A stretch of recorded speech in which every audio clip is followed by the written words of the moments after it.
This is a tutorial about GAR Form 249, a counteroffer form or a counteroffer to or modification of an unaccepted offer. It's a 3-page document. You'll use this in about 90% of all your real estate transactions.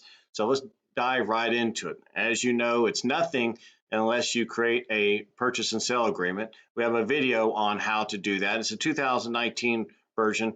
Don't be dismayed by that. Very few changes have been made, but we do want you to be aware of the changes. We are going to post a new updated version of it, but there's very few changes that need to be made, but just make sure you look at it, and there's all the changes there.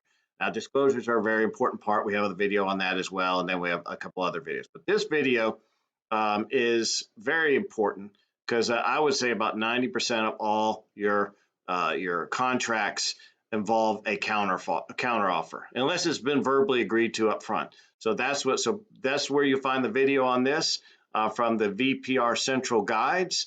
This is a screenshot of the VPR Central Guides. So let's give a little history about this.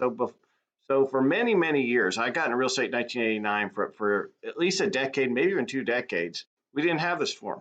So when an offer was created and you were counteroffering it, you would just scratch through the part that the person that was making the counteroffer felt was not applicable or acceptable, and they would mark through that and put was applicable and acceptable, initial date and time. Well, we'd have counteroffers, as you know, can go back and forth, back and forth, back and forth. It could be numerous back and forth counteroffers. It would create a big mess. And it was easy to get confused, and it was easy to miss initially and dating the changes, and it could get sloppy and sometimes hard to read. Times it would be difficult to differentiate what was accepted and what was rejected. Initials, again, were missed, and it created a litigious nightmare. So somebody invented the 249 counteroffer form, which was brilliant. One of the key things you got to remember, this is one key thing, so pay attention here. Only one counteroffer form is relevant at any given moment. Only one counteroffer form is alive. All the other ones are rejected and are irrelevant up until that point. So only one. Okay, each time a new counteroffer is created and presented, all previous counteroffers become null and void. Therefore, each counteroffer, and just keep in mind it is combined with the original offer, it should fully represent the intent and desires of the offering party when it is attached to the previous offer. So again, the original main contract is always remain, I won't say dominant, maybe that's not the right word, but it is a part of any counteroffer. It reflects back on the counteroffer. It reflects on it. So let's kind of dive into it. We're at the very tip top of page 1, and all you got to do is put the date and time there, okay? Since we are tying it to the previous offer, we need to put the date of that as well and put the address.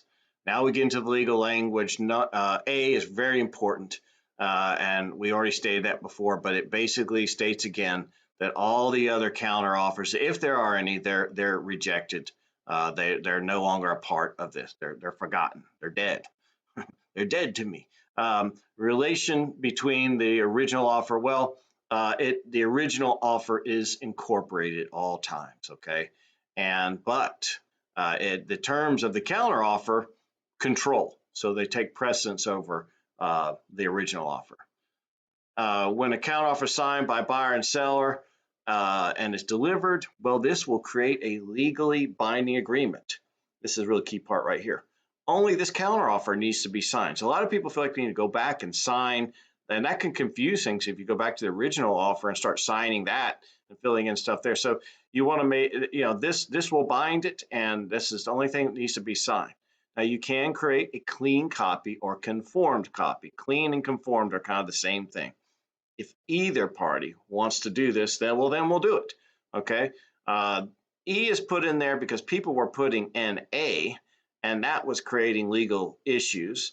That was not the correct way to do it. So they created this language here just to say it's acceptable to put NC on the bottom. So they said we're page 1, we're at the top. Now we're about to flip to the bottom, and this NC part will make more sense here. So we can put NC if, let's just say we're not going to make any changes to the purchase and sale, the purchase price put in the original purchase and sale agreement. If we're not going to make any changes, then put N/C. If you are going to make changes, we'll put the appropriate price that reflects the counteroffer. Same thing with closing costs. If you're not going to make any changes to the closing costs, put N/C. But if you are, then reflect what the offering party wants to put in there that reflects what they're willing to do.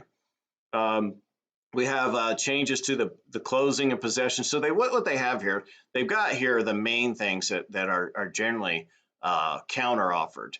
And so they kind of have it there to make it easier. That's why we have to put the NC. So some of these are not going to be changed. If number 3, closing and possession, is to be changed, well, then you put the date there, and then you'd have to check the box. Is a possession going to be at the closing, or is it going to be a certain amount of days after the closing? If it's a certain amount of days after the closing, then you'd have to attach a 219 temporary occupancy agreement.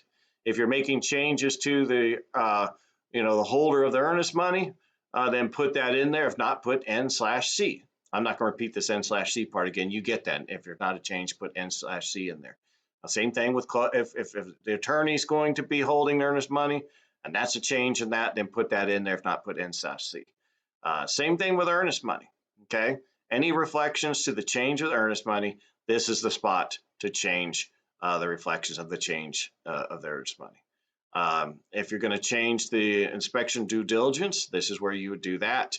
And then, of course, whenever you're making an offer, it's a good idea to put a limit to that rather than staying open.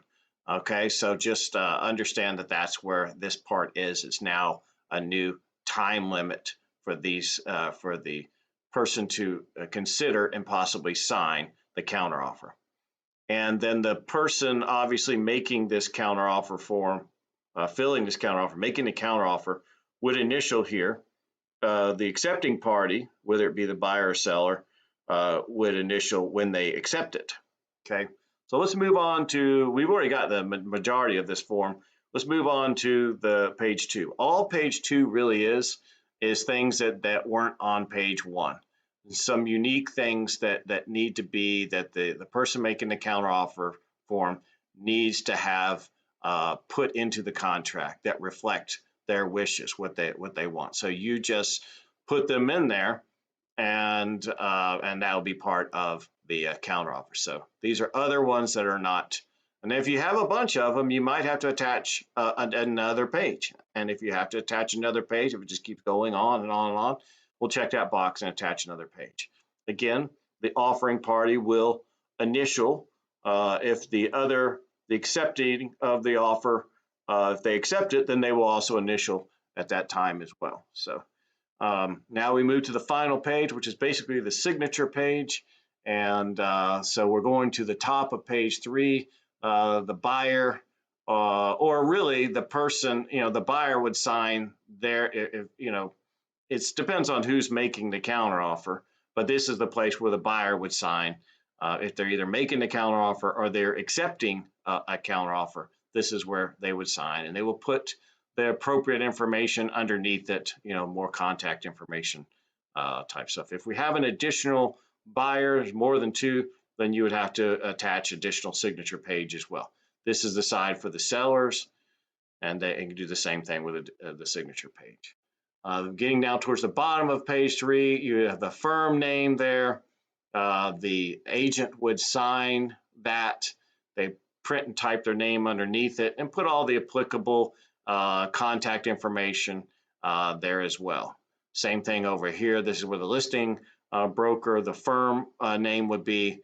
The agent would sign there, and underneath it, all the applicable contact information. It's pretty self-explanatory what goes in those blanks would go there. And then when it is bound, and that's when it's accepted and somebody delivers that, and once the delivery is received, that's when the binding agreement date is put in there. And you have a binding agreement. Now remember, we said we could go back and do if either party wants to do a clean copy or conformed copy. I just want to talk about, there is some language. I'd prefer you just look up the language in GAR form, but just so you know, GAR form has this language that says something on the lines, buyer and seller acknowledge that and this is on the new purchase and sale agreement, And this would have no counteroffer forms with it, but you're just making a clean, revised, cleaned up copy of the purchase and sale agreement to reflect the changes. Some people just think it's untidy to have a counteroffer form attached. I don't think that's necessary, but if either party wants to do it, then you put this language here. Buyer and seller acknowledge that this agreement is a conformed or clean copy of the agreement between the parties dated at this time, and a binding agreement date filled in as of this time. In the event any conflict between, because that's what happens, you reconstruct these contracts and there's a little conflict between the two. Well, you got to say which one controls. So if in effect, if a conflict between the two forms show up, which one's going to control? Well, it can either be the original agreement controls, or it can be this agreement control. So you need to have that kind of language in there. But there is on the GAR forms committee, they do have the clause there if you go look it up. So that's it. Thank you so much. Hopefully you now know all you need to know to be a master of the counteroffer form. Thank you so much.